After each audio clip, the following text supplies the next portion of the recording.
নমস্কার, সুপ্রভাত। খবর দিনভর নিয়ে আপনাদের সঙ্গে রয়েছে আমি জুনেলা। ভোটের আগে কেরলের নাম পরিবর্তন, কেরলের নতুন নাম কেরলম। কেরলের নাম পরিবর্তনে কেন্দ্রের অনুমোদন। আর ভোটের আগে কেরলে নয়া সমীকরণের কি ফল? বারবার আবেদনেও বদল নয় পশ্চিমবঙ্গের নাম। বিধানসভায় পাশ হওয়ার পরও বদলায়নি পশ্চিমবঙ্গের নাম।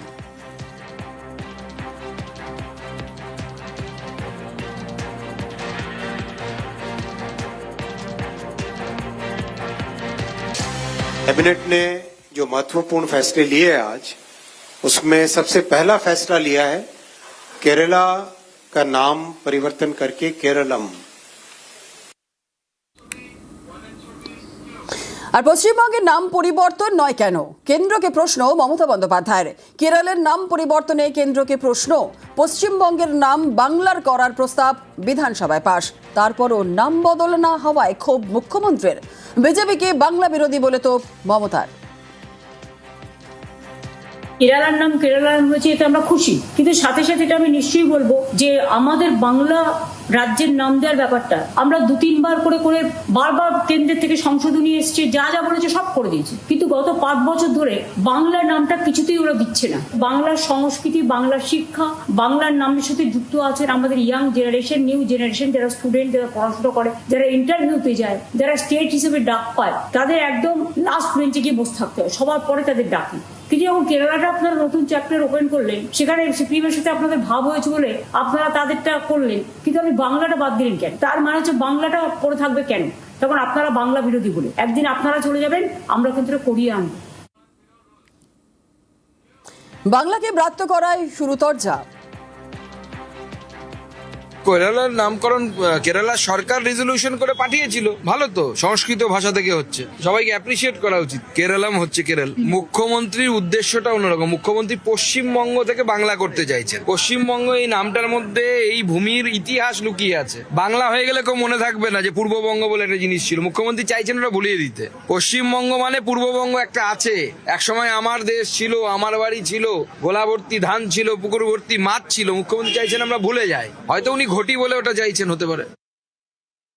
দেখুন, এই কারণেই আমরা বিজেপিকে ঠিক বাংলা বিরোধী জমিদারি বলি। কেরালার নাম পরিবর্তিত হয়েছে কেরালার মানুষের আবেগকে, সেন্টিমেন্টকে সম্মান দিয়ে, বাংলার সংস্কৃতিকে সম্মান জানিয়ে যখন বিধানসভায় এই প্রস্তাব পেশ করা হয় এবং পাশ হয়, তারপরে বিজেপি এই প্রস্তাবকে আটকে রেখে প্রমাণ করলো তারা কতটা বাংলা বিরোধী। তারাই তো আবার স্লোগান দিয়েছে সোনার বাংলা গড়ার। বাংলার মানুষের সঙ্গে প্রতিটা স্তরে যে বঞ্চনা করে, এই কারণে ওরা 100 দিনের টাকা আটকে রাখে, এই কারণেই আবাসের টাকা আটকে রাখে, আর এই কারণেই বাংলার নাম বাংলা করতে এদের অনীহা। এই বাংলা বিরোধীদের বাংলা ছাড়া করবে বাংলার মানুষ।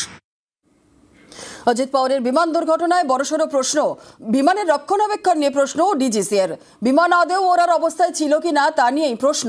আর ডিজিসিএর রিপোর্টে বিমান সংস্থাকে নিয়ে চাঞ্চল্যকর তথ্য। দুর্ঘটনায় নতুন করে তদন্তের নির্দেশ ডিজিসিএর।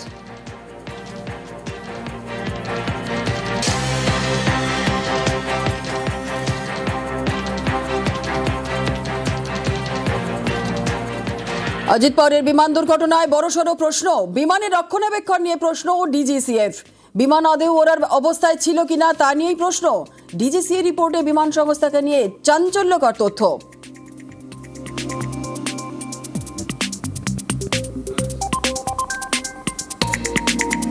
দুর্ঘটনায় নতুন করে তদন্তের নির্দেশ ডিজিসিএর।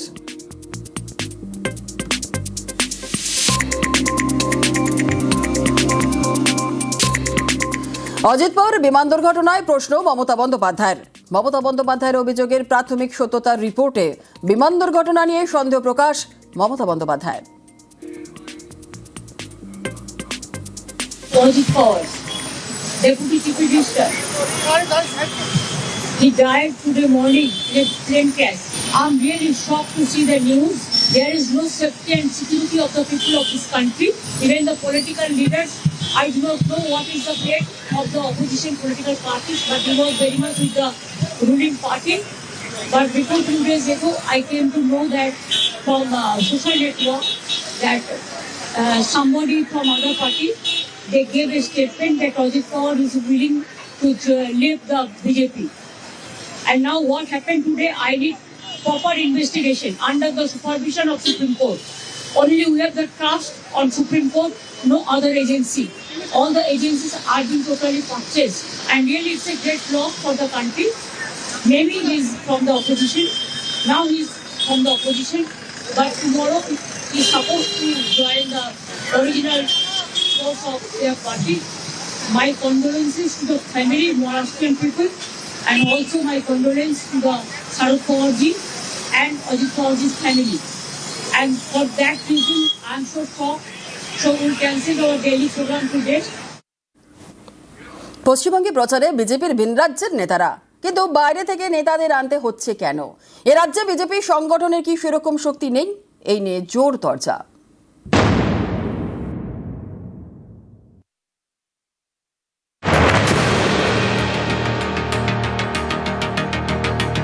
বঙ্গের রাজনীতি ভোটে গরম, শাসক থেকে বিরোধী কেউই 1 ইঞ্চি জমি ছাড়তে নারাজ। এই পরিস্থিতিতে প্রচারের ঝাঁঝ বাড়াতে বাংলায় আসছেন বিজেপির ভিন রাজ্যের নেতারা।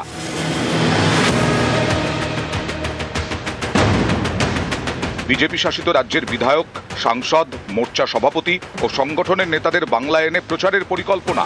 ভিন রাজ্যের অন্তত 27 বিজেপি নেতা বঙ্গের ময়দানে নামবেন। ভিন রাজ্যের নেতারা বুথ স্তরে জনসংযোগে জোর দেবেন। এখানেই অনেকের প্রশ্ন, এবারেও বিজেপিকে ভিন রাজ্যের নেতাদের কেন আনতে হচ্ছে? এ রাজ্যের সংগঠনের ওপর কি আস্থা নেই? তাই কি হাল ধরতে মাঠে নামাতে হচ্ছে ভিন রাজ্যের নেতাদের? এ রাজ্যে বিজেপির সংগঠন বারবার প্রশ্নের মুখে পড়েছে।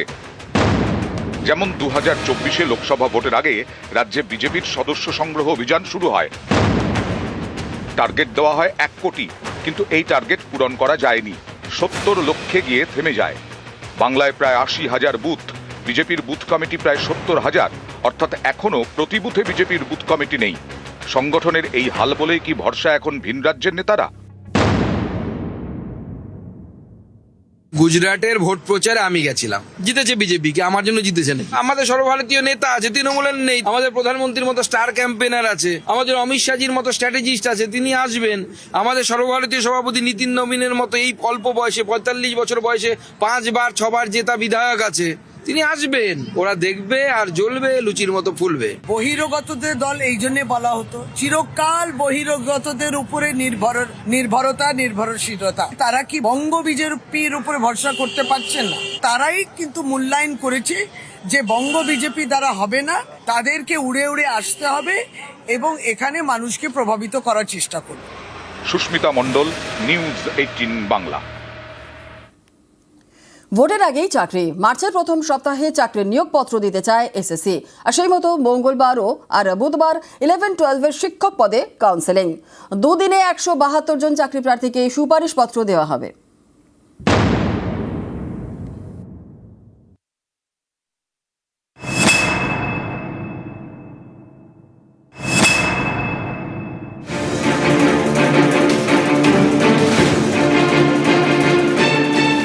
বাংলায় সামনেই ভোট, তার আগে চাকরি।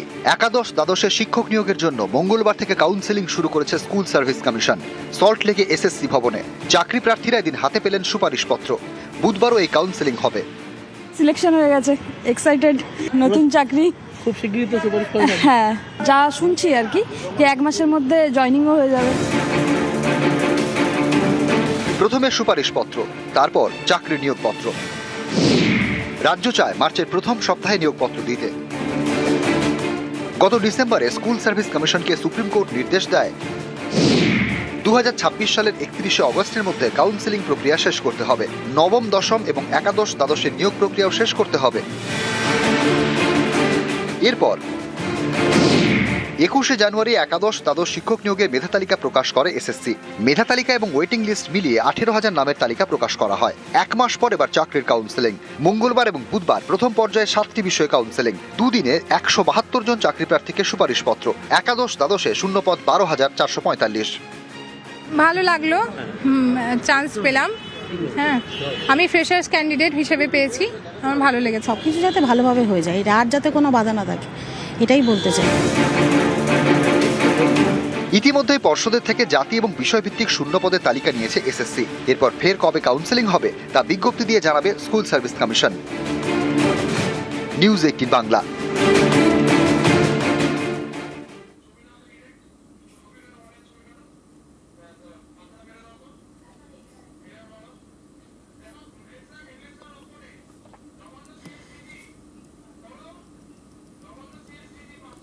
কলকাতা থেকে জেলা পরপর কোর্টে বোমাতঙ্ক, বিচারকদের হুমকি মেল, রাজ্যের বিভিন্ন কোর্টও ওড়ানোর হুমকি, আর তড়িঘড়ি ফাঁকা করে তল্লাশি। গতকাল সকাল থেকেই ব্যাহত হয়েছিল কাজকর্ম, তদন্তে ইতিমধ্যে গোয়েন্দা বিভাগ এবং একই কাজ থেকে ভুয়ো ইমেল বলেই অনুমান, খতিয়ে দেখে দোষীর বিরুদ্ধে পদক্ষেপ জানালেন রাজ্য পুলিশের ডিজি। আরও একবার আপনাদের জানাই, কলকাতা থেকে জেলা পরপর কোর্টে বোমাতঙ্ক, বিচারকদের হুমকি মেল, রাজ্যের বিভিন্ন কোর্ট ওড়ানোর হুমকি দেওয়া হয়, তড়িঘড়ি ফাঁকা করা হয় তল্লাশি, তারপর তল্লাশি শুরু করা হয়। গতকাল সকাল থেকেই ব্যাহত হয় কাজ, তদন্তে গোয়েন্দা বিভাগ এবং একই জায়গা থেকে ভুয়ো ইমেল বলেই কিন্তু অনুমান করা হচ্ছে, খতিয়ে দেখে দোষীর বিরুদ্ধে পদক্ষেপ জানালেন রাজ্য পুলিশের ডিজি। চন্দননগর, বহরমপুর, কলকাতা সহ রাজ্যের বিভিন্ন আদালতে বোমাতঙ্কের খবর ছড়িয়ে পড়ে এবং তাতে সাধারণ মানুষ সহ বিচার প্রার্থীরা অসুবিধার সম্মুখীন হয়েছে।